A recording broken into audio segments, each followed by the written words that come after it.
Negócio na pauta de volta, vamos continuar a nossa conversa aqui sobre a importação e movimentação de combustível no Porto Itaqui. Mas desde a mudança do governo federal após a eleição presidencial, ano passado, se iniciou um debate sobre política de paridade de preços internacional, a famosa PPI, praticada pela Petrobras, que tanta polêmica já criou. Recentemente parecia que a Petrobras ia abandonar essa política, né? Mas o recente reajuste de preços de diesel e gasolina, parece que ela manteve a política. Esse período que ficou aí, essa discussão, houve uma percepção de vocês que essa movimentação de importação diminuiu, que os importadores seguraram um pouco as importações? Realmente segurou, tá?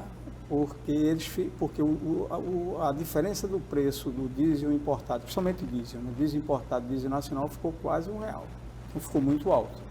Só que a Petrobras, ela reviu essa política e no mês passado ela voltou a aumentar os combustíveis, fazendo com que essa diferença reduzisse sensivelmente.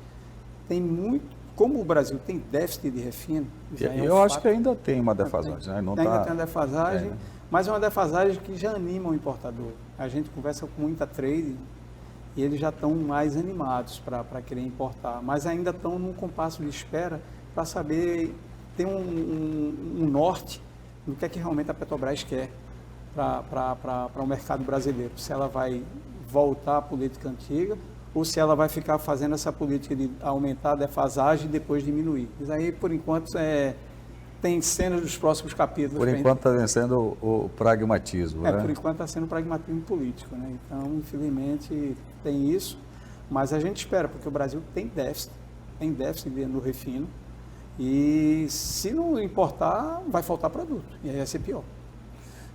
Existe algum acompanhamento de governo federal? Como é que essa relação de vocês passarem essas informações, Bernon? Olha, está caindo aqui o consumo, a importação. Como é que é feito esse acompanhamento? A gente tem essa relação direta com a ANTAQ, ela funciona como órgão regulador do setor portuário. Então a gente comunica tudo que está sendo movimentado mensalmente através dos fechamentos. Eu acho que tanto o porto quanto os próprios terminais precisam fazer esse reporte. E a gente tem os fóruns específicos. Em relação à política de preço da Petrobras, o mercado ele fica esperando os próximos passos. Como no passado a Petrobras já saiu, aí veio o mercado para tentar atender esse mercado de importação, e quando a Petrobras voltou, o mercado foi tirado do mercado de granel líquido de forma geral, é como se eles estivessem como gato escaldado, né? Eles estão meio ressabiados. Mas hoje é o que eu falei, assim, o que tem mudado daquela época para hoje é porque a gente consegue receber muita carga nacional hoje pelo porto.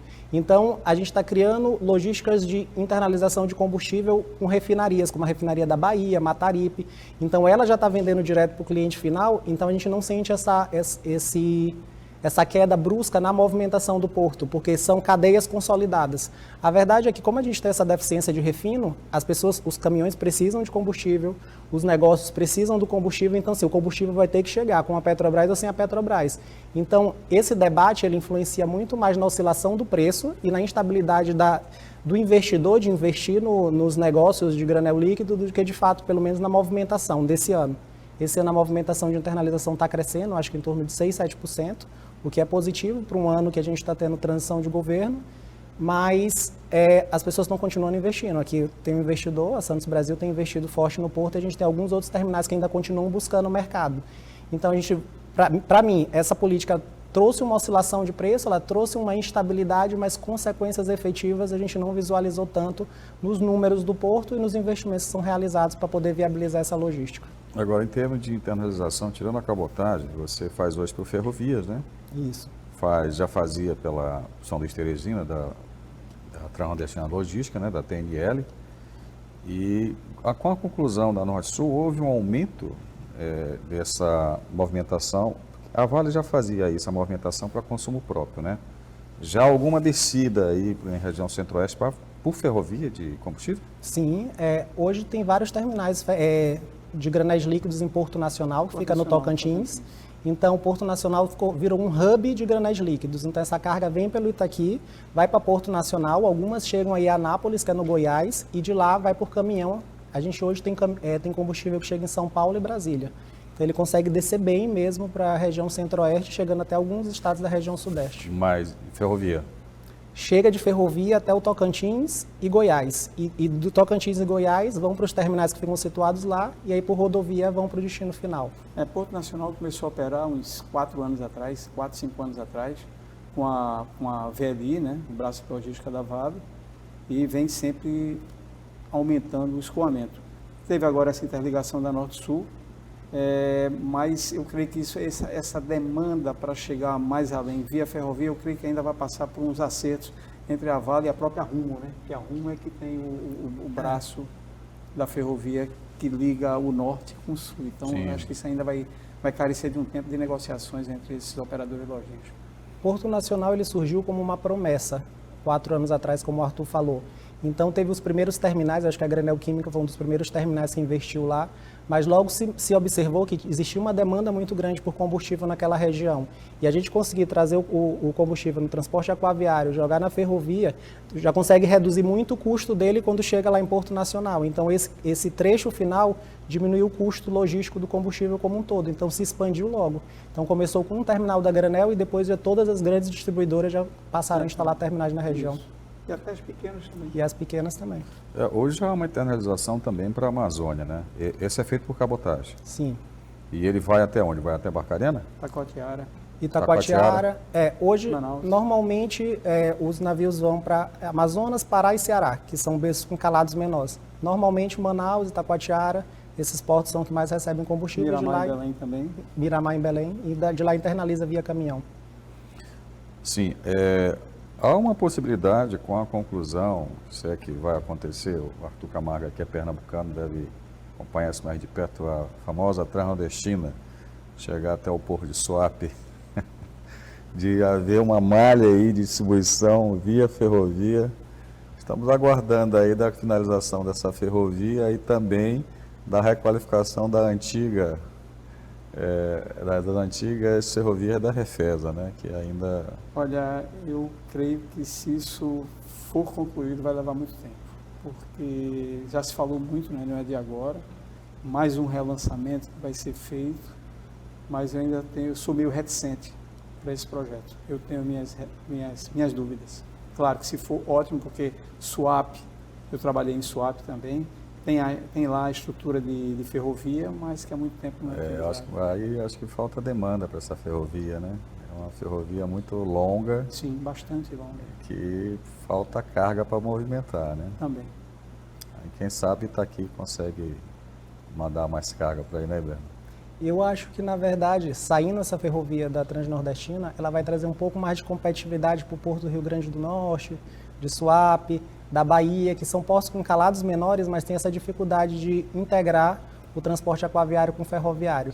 A gente pode ter alguma carga que vai para lá, mas eu acho que dificilmente eles vão utilizar a ferrovia nesse sentido. Eles vão tentar absorver esse déficit que existe nesses portos de precisar de um ramal ferroviário para conseguir internalizar as cargas. Eu creio que hoje Itaqui, com essa logística que a gente ainda acredita que possa melhorar muito, né? Tem deficiências. Talvez aqui na região norte-nordeste é o que tem a melhor logística, né? De ferrovia, estrada e até tudo peço mais, para os nossos clientes responderem, porque a gente escuta muito isso deles. O Porto do Itaqui, eu já tive a oportunidade de trabalhar em outros portos, mas o Porto do Itaqui é bem superior. Tem uma logística robusta, tem uma infraestrutura muito boa, e aí foi um dos motivos da Santos Brasil vir para cá. A infraestrutura desse porto... Você fala do retroporto ou infraestrutura de berço? No geral, seja no berço, seja no retroporto, você tem, como nós bem falamos aí, o acesso ferroviário que quase porto nenhum no Brasil tem. Tá? Você tem o acesso rodoviário, você tem um mix no porto, né, que quando eu cheguei aqui em 2012 era basicamente combustível e os produtos da Vale. Hoje você tem grãos, hoje você tem fertilizantes, hoje você tem celulose. Então, é um porto que está virando um mix. Isso tem atraído muito investimento. E eu creio que esse porto, como sempre digo aqui aos meus amigos do Maranhão, é um presente para os maranhenses, porque é um porto com uma capilaridade muito grande. Com relação a esse investimento que você falou aí, Bernadette, que já há investimentos em tancagem fora da poligonal, como é que fica essa questão desse plano diretor que avançou um pouco, né, o plano diretor de São Luís em relação à classificação, zoneamento de áreas ali que umas eram rurais, já está resolvido aparentemente, mas acho que ainda é insuficiente, né, para a necessidade futura do porto? Eles têm avançado bastante nessas discussões, já foi bem mais complexas no passado, a gente acabou que teve uma licença prévia que eles conseguiram para toda a região industrial, criaram alguns comitês dentro do governo para poder liberar e resolver essa questão fundiária das áreas. A gente ainda tem muita área de expansão, tanto dentro do porto quanto fora. Existem alguns projetos para criar novas áreas de expansão dentro do porto. Então, assim, se a gente vê para daqui a 15, 20, 25 anos, eu acho que a gente ainda tem muito para crescer. Dá para dobrar a capacidade do porto, dá para dobrar a movimentação do porto. Eu acho que a gente vai chegar nesse estágio de dizer que a gente está com capacidade, que o porto está cheio, ele não consegue mais se expandir, eu acho que para 20, 25 anos para frente. Então, tem um plano diretor que a gente, como Porto do Itaqui, a gente tem pensado muito na infraestrutura portuária, o que a gente precisa fazer para expandir de tancagem, o que a gente precisa fazer para que os berços atendam a demanda dessa tancagem. E aí, os investidores têm buscado muito ver como é que eles vão fazer isso dentro e fora do porto. Eu acho que já tem um caminho pavimentado, a gente já está numa estrada boa para a gente conseguir chegar no objetivo, que é diminuir o custo logístico da carga e poder aumentar a movimentação. E só complementando, também não é só ter tancagem, você tem que ter entrada e saída de produtos. Então, dentro desse investimento da Santos Brasil aqui, além da expansão dos terminais, nós estamos colocando mais 14 posições ferroviárias, nós hoje temos 15, vamos colocar mais 14 posições para vagões, então hoje nós operamos com 15 vagões, vamos passar a operar com 29, e mais 3 linhas de pia para conectar o berço ao terminal. Então a gente não está se preocupando só com a tancagem, mas com a entrada, saída, a movimentação, né? Justamente. O recebimento e a expedição. Exatamente. Bem, a gente vai mais a um rápido intervalo e voltamos em instante com mais negócios na pauta.